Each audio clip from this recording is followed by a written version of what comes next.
नाज़रीन, अहम ख़बर के लिए नवाबशाह खां नवाबशाह में मुफ्त अखियुनि जी कैंप जो इफ्तिताह PPMPA अली हसन ज़रदारी जे फर्ज़न ज़ामिन अली ज़रदारी करे छॾियो आहे।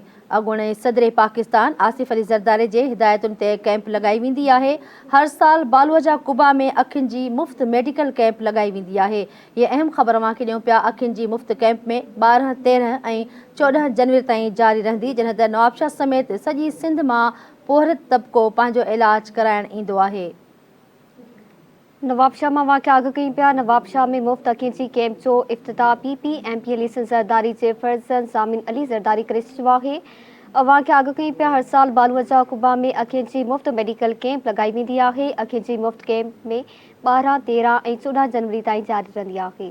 जी नाज़रीन, वाक़िया अॻु कई पिया। नवाबशाह समेत सॼी सिंध मां पोहरत तबिको पंहिंजो इलाज कराइण लाइ ईंदो आहे। तफ़सील मालूम कंदासीं ब्यूरो चीफ नवाबशाह इम्तियाज़ कीरियो खान। जी इम्तियाज़, आगाह कजो।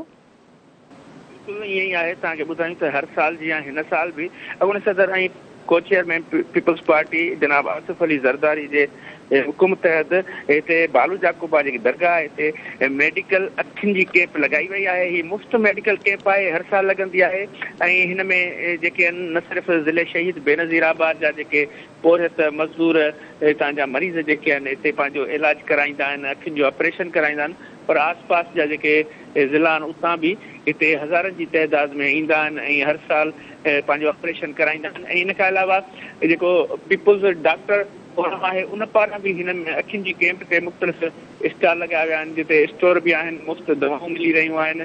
इन खां अलावा जेकी तबई चिकास थी रही आहे मुख़्तलिफ़ बीमारियुनि जी, जीअं गले आहे, नक कन गलो आहे, या हेपाटाइटिस आहे, या ॿियूं बीमारियूं आहिनि, औरतुनि जूं बीमारियूं आहिनि, त उहे सभु जेके आहिनि सो हिते मेडिकल हिकिड़ी वॾी कैंप लॻी वई आहे ऐं खाइण पीअण जो बंदोबस्तु कयो वियो आहे। जेके मरीज़ आहिनि उन्हनि जे लाइ ऐं उन्हनि सां गॾु जेके अचनि था माण्हू उन्हनि जे लाइ बि हिकिड़ो ज़बरदस्त क़िस्म जो एहतमाम थियल आहे।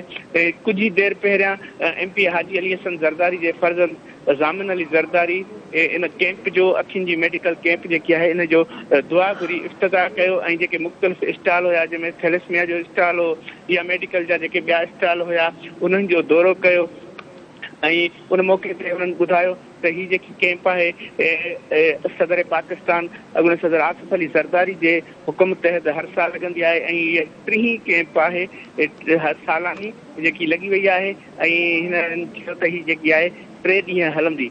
जी महिरबानी इम्तियाज़, आगाह करण लाइ।